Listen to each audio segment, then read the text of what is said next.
You can now easily check your remaining generative credits in Adobe Photoshop without ever leaving the program. So there's this new icon here on top to the left of your profile icon.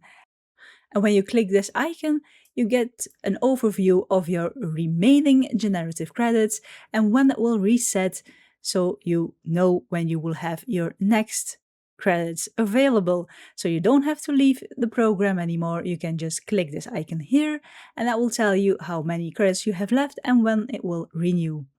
Just as easy as that. Like the video if you liked it, subscribe if you want to see more of my videos, and as always, thank you for watching and I'll see you in the next one.